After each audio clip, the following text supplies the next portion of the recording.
즐겁고 복된 안식일에 우리 모두를 주님의 성전으로 인도해 주신 하나님의 은혜에 진심으로 감사와 영광을 돌려드립니다. 특별히 방학과 휴가를 맞아서 우리 엘다솜의 많은 성도님들께서 각 곳으로 많이 이동하셨습니다. 한국으로 또 미주에 있는 여러 곳으로 이동을 하셨는데, 목회자로서 간절히 기도하고 바라기는 방금 부른 찬양처럼 저희가 잠시 쉬기 위해 돌아간 것이 아니라 우리가 그곳에서 주님의 사랑에 빛이 되기 위해서, 이곳에서 만나고 경험하고 배우고 익혔던 그 하나님의 사랑과 은혜를 우리가 각 곳으로 증거하기 위해서 나아가는 아름다운 그 축복의 이동이 되기를 간절히 기도하는 마음입니다. 또 방학이 되면 이번 주와 다음 주가 아마 가장 적은 성도님들이 모이시는 안식일이 아닐까 생각이 드는데, 또 이런 때에 또 저희 교회를 찾아주시는 여러 우리 사랑하는 믿음의 가족분들 또 계신 것 인해서 감사를 드리고 환영을 드립니다. 사실 이건 조금 개인적인 것이지만, 방금 예배드리기 전에 제가 아주 어렸을 때 초등학교 시절에 저희 어머니께서 저에게 봉투를 하나 보여주시면서, 영기야, 너가 앞으로 믿음 생활을 하면 해 나갈 때 지금 이것을 잊지 마라 하시면서 수원으로 이사 가신, 용인교회에서 저희와 함께 믿음 생활 하시다가 수원으로 이사 가셨던 한 여집사님께서 믿음 생활을 마음껏 할 수 없는 그 상황에서도 내가 11조는 하나님께 구별하여 드려야지 하는 마음으로 용인까지 오셔서 저희 어머니에게 11조를 대신 드려줄 것을 부탁을 드리시고, 저희 어머니는 그 11조 봉투를 가지고 교회에 안식일날 헌금을 드리시기 전에 저에게 믿음을 이렇게 하는 거라고 말씀을 해주셨었는데, 그렇게 뵙고 싶었던 제 마음속에 있던 집사님을 지금 이 자리에서 뵙게 되었습니다.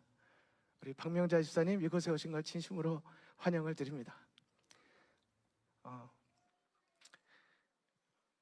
지금 이렇게 믿음 가운데 있을 수 있는 것은 그런 믿음의 선배님들께서 정말 신실하게 하나님을 의지하고 순종하는 삶을 사셨기 때문에 그 선한 감화가 여러 곳으로 계속 끼쳐지고 있는 줄 믿습니다. 제가 개인을 언급드려 좀 죄송하지만, 그런 우리 각 성도님들, 우리는 다 선한 감화, 누군가에게는 감화를 끼치고 있다는 사실을 기억하시고, 나의 표정 하나, 나의 작은 말 한마디, 하나님 앞에서의 선한 충실한 이런 봉사, 섬김 하나가 얼마나 나중에 귀한 결실을 맺을 것인가 우리가 생각하면서 우리 끝까지 믿음 안에 신실히 승리하는 우리 모두가 되시기를 간절히 축원하고 또 간절히 소망합니다.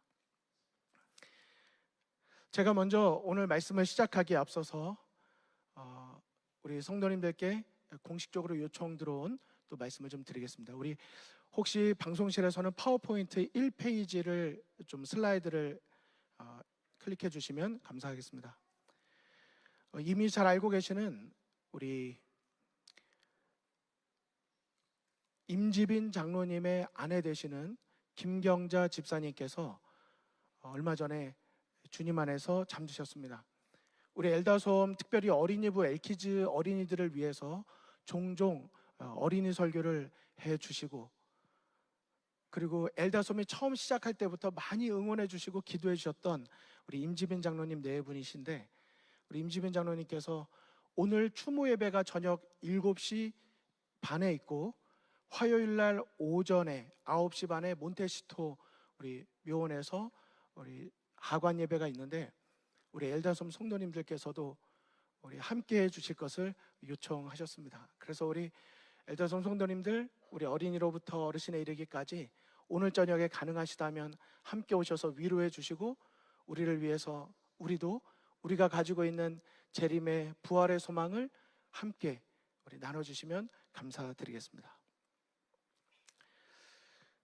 저는 지난 5월 말부터 졸업 시즌을 맞아서 세상을 바라보는 우리의 시선이 어떠해야 하는가, 하는 부분에 대해서 말씀을 드리고 있습니다. 졸업을 하고 세상으로 나아가는 경우도 있지만, 그러나 다시 한번 그리스도인으로 살아가는 우리들이 어떠한 마음으로 세상을 바라보고 임해야 할 것인가, 그것을 저는 두 가지로 고민한다고 말씀을 드렸습니다. 첫 번째는 우리는 그리스도인으로서 이 험악한 죄악된 세상에서 어떻게 살아가야 할 것인가 하는 질문이 있고, 여기에서 멈춰서는 안 된다,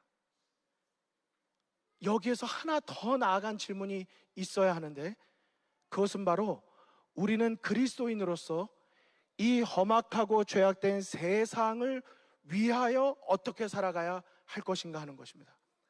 단지 수동적으로 내가 이 세상에서 어떻게 더럽혀지지 않고 그리스도인으로 살아가나, 이것만 고민하는 것이 아니라 내가 이 세상을 위하여 보내심을 받은 그리스도의 빛으로, 주님의 통로로서, 편지로서 내가 어떻게 살아가야 할 것인가 하는 것은 매우 중요한 질문이라고 말씀을 드렸습니다. 제가 잠시, 또 오늘 처음 오신 분들도 계시기 때문에 제가 잠시 정리를, 지난주의 말씀을 잠깐 복습하도록 하겠습니다. 세상에 있지만 세상에 속하지 않는다는 의미가 무엇일까? 요한복음 17장에 보면 오직 악에 빠지지 않게 보존되기를 예수님께서 기도드리셨습니다. 예수님께서 세상에 속하지 않으신 것처럼 우리도 그러해야 한다고 말씀을 주셨습니다. 로마서 12장 2절에 보면 잘 아시는 말씀이시죠? 너희는 이 세대를 본받지 말고, 우리가 하나님의 선하시고 기뻐하시고 온전하신 뜻이 무엇인지를 분별하라고 말씀을 주셨습니다. 그 속에 있지만 거기에 속하지 않은 것의 의미인 것입니다. 동시에 요한복음 12장에서는 내가 온 것은 세상을 심판하려 하심이 아니요 세상을 뭐 하기 위해서 오셨다고 하셨습니까? 구원하기 위하여 오셨다라고 말씀하셨습니다. 그래서 예수님께서 세상을 심판하려고 오신 것이 아니라 구원하기 위하여 오신 것처럼, 우리가 예수 그리스도 안에서 구원을 얻은 것은 우리만 구원 얻기 위함이 아니요 우리를 통하여 세상을 구원하시기 위하여 우리를 구원해 주셨다라고 하는 것을 함께 우리 나누셨던 것입니다. 그래서 세상을 바라보는 성경에 대한 오해들 세 가지가 있는데, 정말 우리가 경계해야 된다고 말씀을 드렸습니다. 여러분 뭐였는지 혹시 기억이 나십니까? 첫 번째, 내가 그리스도인으로 살면서 이 세상에 오염되지 말아야 한다고 산속에 들어가거나 인간의 모든 관계를 단절하는 이런 고립된 자세, 바람직하지 않다. 그것이 하나님께서 우리에게 원하시는 것이 아니다. 두 번째 무엇입니까? 세상과 조화를 이루어서 그들을 인도해야 된다는 명분으로 세상에 구별됨 없이 동화되는 것, 그것은 하나님께서, 성경이 우리에게 말하는 것이 아니다. 세 번째, 세상을 굴복시켜야 될 대상으로 바라보는 것은 올바르지 않다. 한번 따라해 주시겠습니까? 사랑해야 할 대상으로 바라보자. 여러분, 우리는 세상을 바라볼 때 굴복시켜야 될 대상이 아니라 사랑해야 할 대상으로 바라봐야 한다고 말씀을 주셨던 것입니다. 그래서 저는 우리 어린이로부터 우리 성도님들에 이르기까지 이 그림이 우리의 마음에 오랫동안 묵상되었으면 좋겠습니다. 세상을 바라보는 예수님의 두 눈에 있는 그 눈물이 우리의 마음에도, 우리의 눈물에도 있기를 간절히 바라는 것입니다. 그래서 세상에 있지만 세상에 속하지 않았다는 것을 저는 이 세 가지 단어로 좀 정리할 수 있지 않을까 생각을 하였습니다. 하나는 거룩이고, 두 번째는 사랑이고, 세 번째는 사명입니다. 여러분, 제가 이 거룩, 사랑, 사명, 내가 그리스도인으로 세상을 어떻게 살아갈까를 생각할 때마다 이 세 가지 단어를 고민하시면 우리가 균형을 이룰 수 있다고 성경은 말하고 있다는 것입니다. 근데 제가 이거를 좀 이렇게 묵상을 하다 보니까 이렇게 표현할 수 있겠어요. 그러나 그런데 그리스도인이 되는 것입니다. 여러분, 그러나 그런데 그리스도인이 어떤 그리스도인인지 아십니까? 구별된, 그러나 매력적인, 그런데 참 고마운 그리스도인으로 살아가는 것입니다. 구별됐는데 그들이 매력적인 것입니다. 매력적인데 그들의 삶이 참 우리의 삶에 고마움을 주는 것입니다. 여러분, 이 세 가지의 특징이 모두가 하나님의 속성이라는 사실이 우리 눈에 들어오십니까? 혹시 어떤 분들은 목사님, 거룩과 사랑은 하나님의 속성이지만 사명은 우리의 것 아닙니까? 하나님을 위해 우리가 해야 되는 게 사명이 아닙니까? 라고 혹시 질문하실지 모르겠습니다. 하지만 가만히 생각해 보십시오. 하나님을 위한 부르심의 사명이 어디에서부터 시작됩니까? 거룩하신 하나님의 사랑이 우리의 마음을 충만하게 채울 때 그 사랑을 우리는 감추어 둘 수 없어서 세상으로 나아가게 되는 것입니다. 그렇다면 오늘 설교의 제목, 여러분, 우리가 어떻게 그리스도인 최고의 경험을 하는 그리스도인이 될 수 있을까? 그리스도인의 삶 속에서 경험할 수 있는 최고의 경험이 무엇이라고 생각하십니까?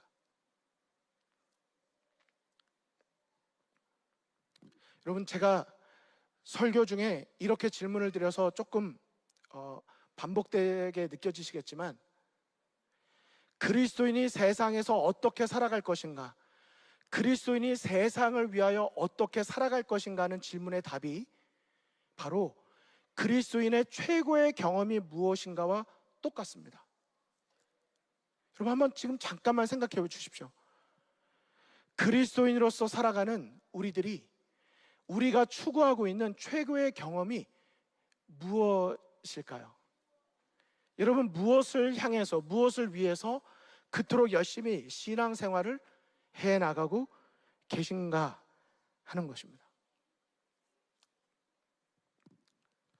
저는 오늘 그리스도인의 최고의 경험, 매력적인, 구별된, 그러나 매력적인, 그런데 참 고마운 그리스도인으로 살아간다는 것이 한마디로 무엇일까? 저는 그 답을 오늘 성도님들에게 이렇게 정리해서 표현을 드리고 싶습니다. 사실 여러분과 제가 그토록 갈망하는 삶, 우리가 반드시 경험해야 되는 삶, 예수 그리스도의 걸어가신 길을 따라 걷는 것입니다. 여러분, 이것이 정답입니다. 어떻게 세상에 거하지만 세상에 속하지 않을 수 있을까요? 궁금하시면 예수님께서 어떤 길을 걸으셨는지를 살피시면 그 답을 알 수 있습니다. 우리가 어떻게 그리스도인으로서 경험할 수 있는 최고의 행복을 경험할 수 있을까요? 예수님께서 걸어가신 길을 따라 걷는 것입니다. 이것이 너무 뻔한 답이라고 생각하십니까? 우리가 정말 매일 매순간을 살아갈 때 내 생각대로가 아니라 예수님께서 어떤 길을 걸으셨는지 우리는 궁금해하고 그것을 갈망하고 그것을 찾고 그 길을 따르기 위하여 하나님께 간구하고 있으십니까? 예수님은 우리의 완전한 모델이십니다. 여러분, 아멘이십니까? 예수님이 우리의 완전한 모델이십니다. 그리스도의 가장 아름다운 갈망은 예수님이 경험하셨던 마음을 나도 경험하고 싶다. 예수님의 슬퍼하실 곳에서 나도 슬퍼하고 싶다. 예수님의 기뻐하신 바로 그곳에서 나도 기뻐하고 싶다. 예수님의 용서하신 바로 그곳에서 나도 용서하고 싶다. 그 용서를 경험하고 싶다. 예수님의 생애를 경험하는 삶, 그것이 바로 우리 그리스도인들에게 있어서 최고의 경험이 되는 것입니다. 예수님의 걸어가신 길을 따라 걸으며 그분의 마음을 경험하며 그분의 사랑을 깨닫고 그분과 함께 기뻐하고 슬퍼하며 그렇게 그분을 닮아가면서 나를 잊어버리는 것, 나 자신이 예수님을 그렇게 닮아감 속에서 우리는 진정한 행복을 경험하게 되는 것입니다. 예수님은 말씀하셨습니다. 나를 따라오라고.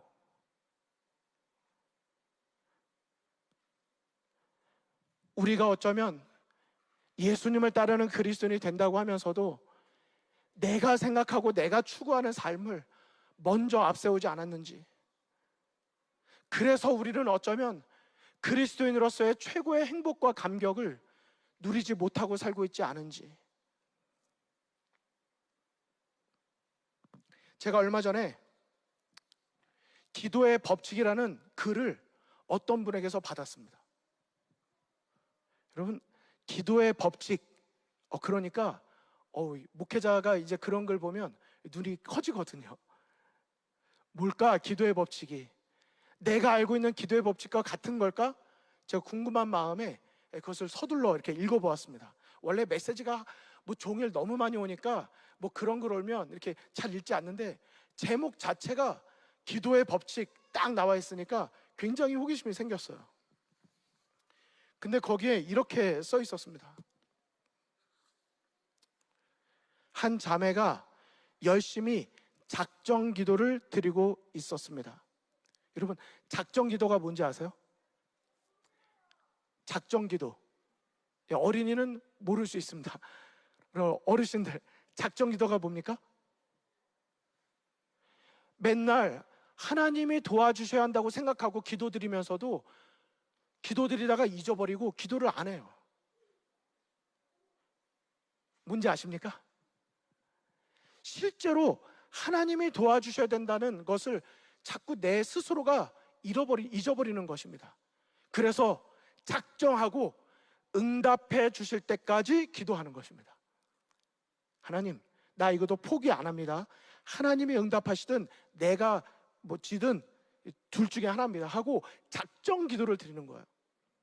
그런데 한 자매가 열심히 작정 기도를 매일같이 드렸습니다. 정말 믿음도 좋고 신앙도 열심히 하는 자매였는데, 열심히 작정 기도를 드려도 하나님께서 도무지 남자를 보내주시지 않는 것이었습니다. 이거 무슨 작정 기도였어요? 하나님, 보내주십시오. 나에게 남자를 보내주십시오.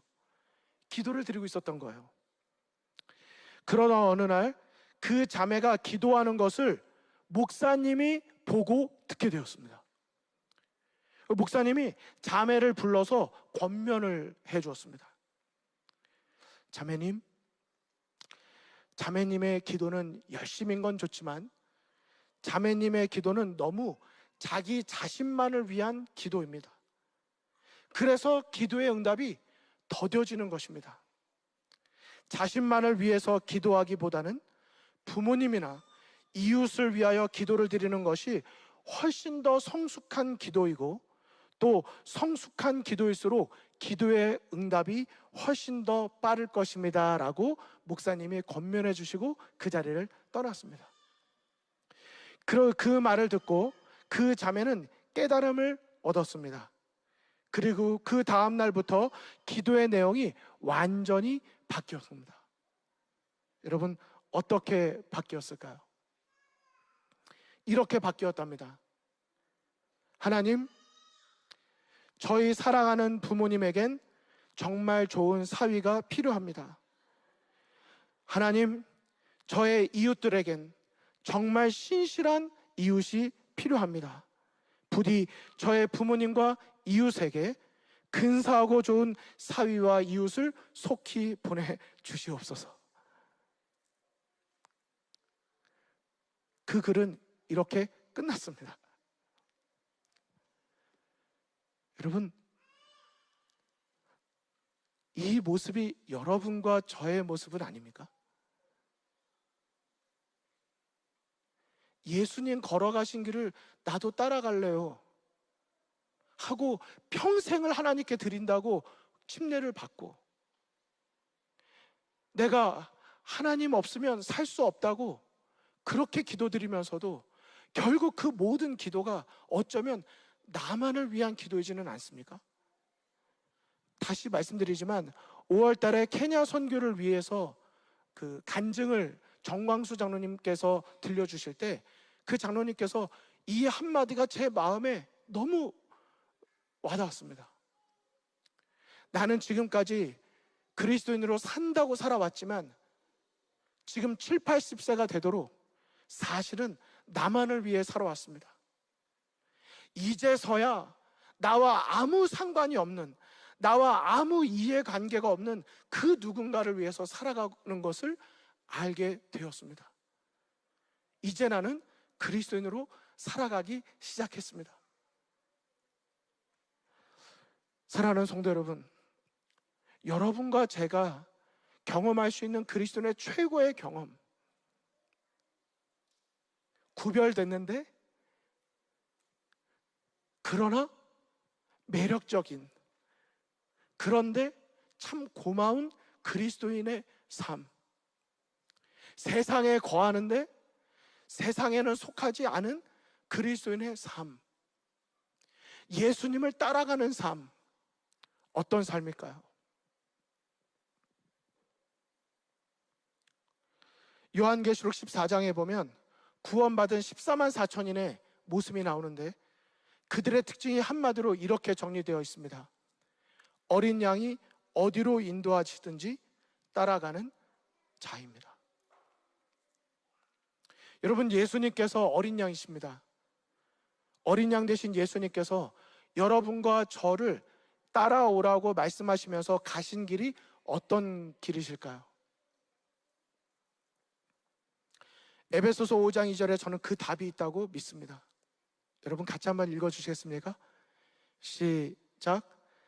그리스도께서 너희를 사랑하신 것 같이 너희도 사랑 가운데서 행하라. 그는 우리를 위하여 자신을 버리사 향기로운 제물과 생축으로 하나님께 드리셨느니라. 여러분, 우리가 따라가야 할 예수님께서 먼저 걸어가신 그 길은 우리를 위하여 자신을 버리는 삶이셨습니다. 자기를 위하여 그들을 버리신 삶이 아니라 그들을 위하여 자기를 버리는 삶을 사신 것입니다.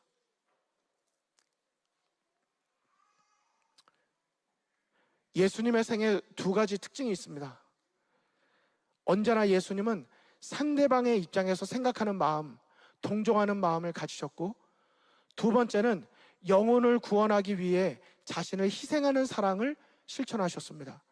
이 두 번째를 다른 말로 표현하면 다른 영혼에 대한 사랑 때문에 자기 자신을 잊어버리는 사랑인 것입니다. 여러분, 이것이 우리가 따라가야 될 예수님께서 걸어가신 길이세요.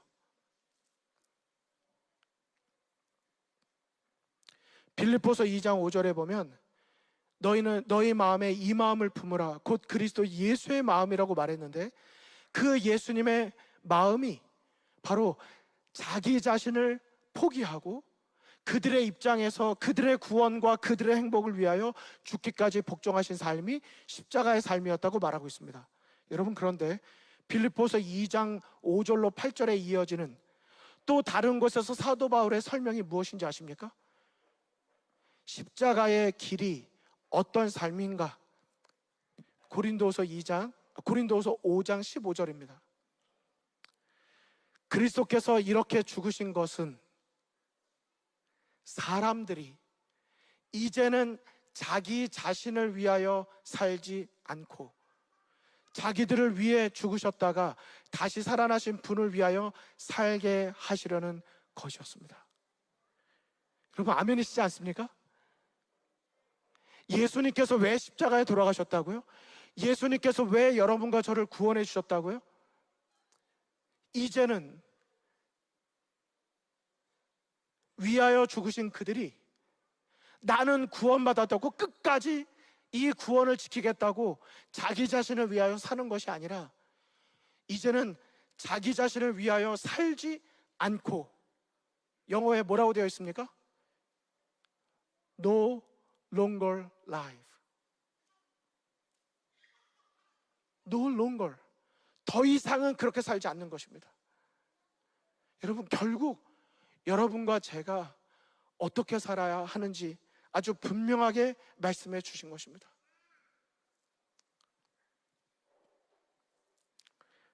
여러분, 이 길을 걷고 싶지 않으십니까? 나도 예수님 걸어가신 그 길을 걷고 싶지 않으십니까? 그분께서 가지셨던 그 마음, 그 순간에 예수님의 마음을 경험하고 싶지 않으십니까? 고린도전서 10장 23, 24절이 오늘 본문에 제가 오늘 모든 성도님들과 나누고 싶은 주제 성경절입니다. 왜냐하면 사도 바울은 이 원리와 법칙을 깨달았어요. 사도 바울은 모든 것을 배설물로 여기기로 결심했습니다. 왜냐하면 내가 그리스도인이 되고 나서 보니까 예수님 걸어가신 그 길을 걸어가는 게 얼마나 행복한 길인지를 알게 됐어요. 그 삶의 가치를 깨달았습니다. 이것 앞에 더 가치 있는 것이 없는 것입니다. 그래서 사도 바울이 이렇게 말했어요. 모든 것이 가하나 모든 것이 유익한 것이 아니요 모든 것이 가하나 모든 것이 덕을 세우는 것이 아니니 누구든지 자기의 유익을 구치 말고 남의 유익을 구하라. 저는 우리 로마린다 교회, 그리고 이곳에 계신 모든 성도님들의 개인의 삶이 이 말씀을 앞으로 내가 그리스도인으로 살아가면서 가장 가치 있고 가장 최고로 경험할 수 있는 표준으로 삼게 되시기를 간절히 소망합니다. 나의 유익을 구치 않고, 여러분, 예수님은 십자가에 달려 돌아가실 때 저희를 용서해달라고 하셨는데, 우리는 그리스도인이라고 살아가면서 내 자아가 공격을 받거나 내 자아가 무너지는 것처럼 느껴질 그 순간에 얼마나 많은 경우에 나를 지키기 위하여 그들을 버릴 때가 있지 않았는지. 오늘 예수님은 바로 그 순간에 우리가 예수님의 십자가를 경험하기를 초청하고 계신 것입니다. 나의 유익을 구치 않기로, 그 영혼의 구원을 위하여 나를 희생하신 예수님의 십자가의 그 경험이 오늘도 나의 경험이 되기를 갈망하는 그리스도인의 삶이 여러분과 제가 매일 매순간을 살아갈 때 우리가 주님께 구해야 될 기도의 제목이 되기를 간절히 하나님은 원하고 계신 것입니다. 여러분, 자기의 유익을 굳지 않고 이 말씀을 보니까 떠오르는 성경절 뭐 없으십니까? 맞추시면 늘 말씀드리지만 지금 바로 식사하러 가실 수 있는 특권을 드리겠습니다. 자기의 유익을 굳지 않고 하니까 떠오르는 구절 뭐 없으십니까? 사랑은 무례히 행치 아니하며 자기의 유익을 굳지 아니하는 것입니다. 사랑은 하나님의 속성입니다. 사랑해야지 한다고 노력하면요, 자기의 빛을 환하게 비추는 게 아니라 자꾸 주변 사람들을 환하게 비춰요. 이걸 잊으시면 안 됩니다.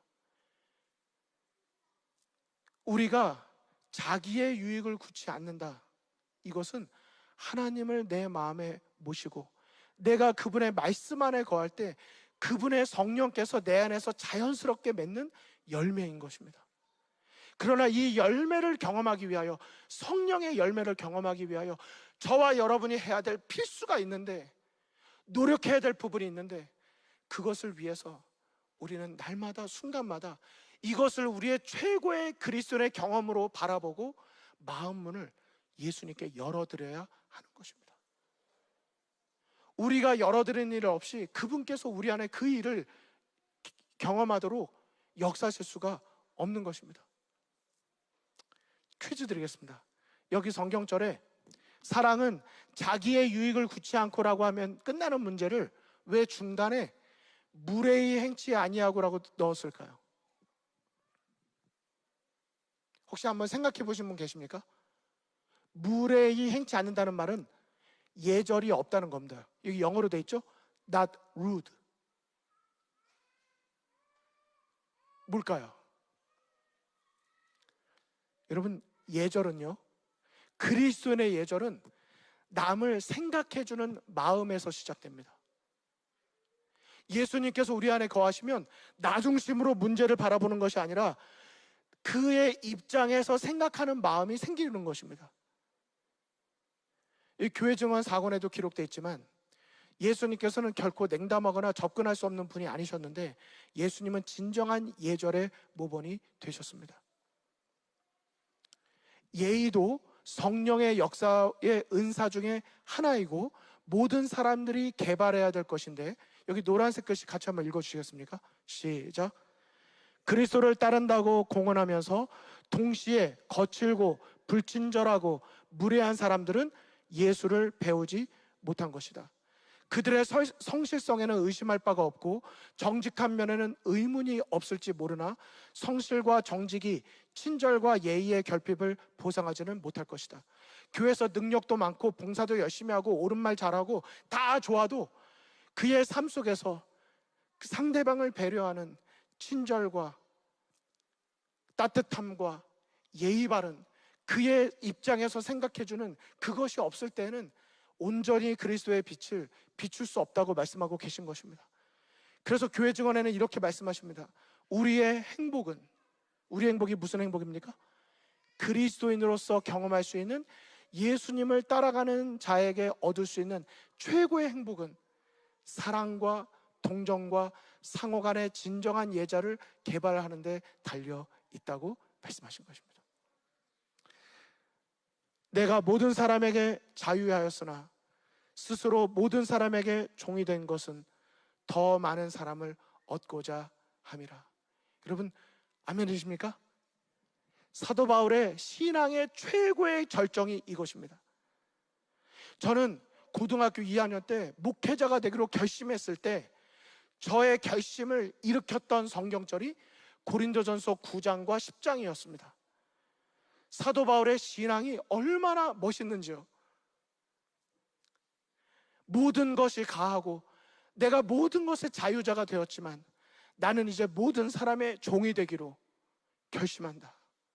왜냐하면 나를 구원하신 예수님의 십자가의 은혜와 사랑과 용서를 생각할 때 나도 더 많은 사람을 얻기 위하여 모든 사람의 종이 되기로 결심하는 이 사도 바울의 고백이 그 18살 먹은 저의 마음에 얼마나 가치 있게 보이고 신앙을 하는 내 삶에 얼마나 멋진 표준으로 보였는지 모르는 것입니다.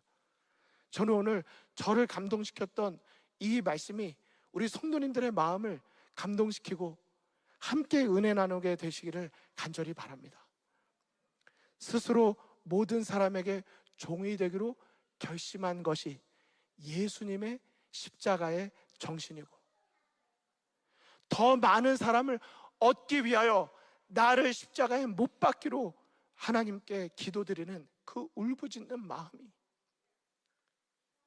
바로 내가 너희로 나를 따라오거라, 내가 너희로 사람을 낚는 어부가 되게 하리라, 그 결실이 되는 것입니다. 저는 오늘 말씀을 마치면서 이 두 성경절을 다시 한번 우리 성도님들과 함께 읽기를 원합니다. 같이 크게 안 읽으셔도 됩니다. 혹은 꼭 소리를 안 내셔도 괜찮아요. 그러나 사도 바울의 그 고백처럼 나의 신앙의 열매가 되고, 또 오늘부터 다음 한 주간 살아갈 때 이 말씀이 내가 그리스도인으로서 경험할 수 있는 말씀이 되기를 우리 함께 간구하는 마음으로 읽도록 하시겠습니다. 시작. 모든 것이 가하나 모든 것이 유익한 것이 아니요 모든 것이 가하나 모든 것이 덕을 세우는 것이 아니니 누구든지 자기의 유익을 구치 말고 남의 유익을 구하라. 자, 마가복음 1장 17절 같이 읽겠습니다. 시작. 예수께서 가라사대 나를 따라오너라. 내가 너희로 사람을 낚는 어부가 되게 하리라 하시니, 예수님의 길을 따라가는 저와 여러분 모두가 되시고, 한 영혼이라도 더 얻기 위하여 우리가 예수님의 십자가를 경험하는 저와 여러분이 되기를 간절히 소망하면서 말씀을 줄이겠습니다.